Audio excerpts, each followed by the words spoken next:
കാലം കലിയുഗത്തിലേക്ക് കടന്നപ്പോൾ ലോകത്തിൽ അസത്യങ്ങളും അക്രമങ്ങളും പെരുകി. ഇത് കണ്ടു കൈലാസത്തിലെ പരമശിവൻ കോപം പൂണ്ടു. ഈ കോപം വെറുമൊരു ദേഷ്യമായിരുന്നില്ല, മറിച്ച് രുദ്രന്റെ സംഹാരശക്തിയായിരുന്നു. ഭൂമിയിൽ എവിടെയൊക്കെയോ അന്യായങ്ങൾ നടക്കുമ്പോൾ അത് അന്തരീക്ഷത്തിൽ ഒരു ചുഴലിക്കാറ്റുപോലെ കറങ്ങിക്കൊണ്ടിരുന്നു. ശിവന്റെ തൃക്കണ്ണിലെ അഗ്നി കത്താൻ തുടങ്ങിയിരുന്നു.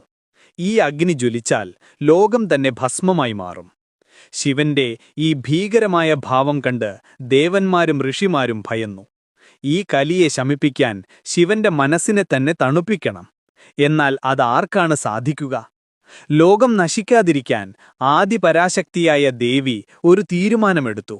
ശിവന്റെ കോപത്തെ ഇല്ലാതാക്കാൻ അദ്ദേഹത്തിന്റെ തന്നെ അംശത്തിൽ പിറന്ന ഒരു ദിവ്യപുത്രനു മാത്രമേ കഴിയൂ. എന്നാൽ ഇപ്പോൾ ഒരു പുതിയ അവതാരത്തിനുള്ള സമയമല്ല. ദേവി ശിവന്റെ ഭസ്മം പൂശിയ ശരീരത്തിലേക്ക് നോക്കി. അദ്ദേഹത്തിന്റെ നെറ്റിയിലെ വിഭൂതി തന്റെ ശക്തിയുടെ ഒരംശം സന്നിവേശിപ്പിച്ചു. ഈ ഭസ്മത്തിൽ നിന്നാണ് ഒരു ദിവ്യ ബാലൻ പിറന്നത്. ഈ ബാലന്റെ രൂപം അതിമനോഹരമായിരുന്നു. എപ്പോഴും പുഞ്ചിരിക്കുന്ന മുഖം, ശരീരത്തിൽ ഭസ്മത്തിന്റെ ദിവ്യഗന്ധം. അവന്റെ സാന്നിധ്യം തന്നെ ശാന്തതയുടെയും സമാധാനത്തിന്റെയും പ്രഭാവലയം സൃഷ്ടിച്ചു.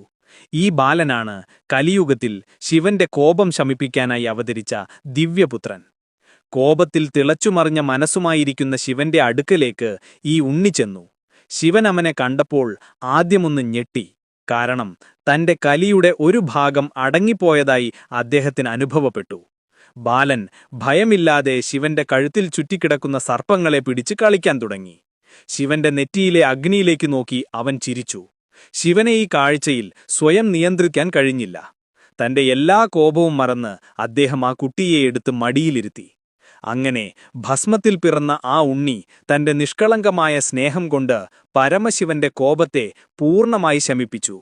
അതുകൊണ്ടാണ് ഭക്തിയോടെ ശിവനെ പ്രാർത്ഥിക്കുന്നവരുടെ ജീവിതത്തിൽ എത്ര വലിയ ദുരിതമായാലും കലിയായാലും അത് ഭസ്മം പോലെ തീർന്നുപോകും എന്ന് പറയുന്നത്. ശിവന്റെ പുത്രന്റെ ശക്തി കോപത്തെയും സംഹാരത്തെയും പോലും ശാന്തമായ സ്നേഹമാക്കി മാറ്റാനുള്ളതാണ്.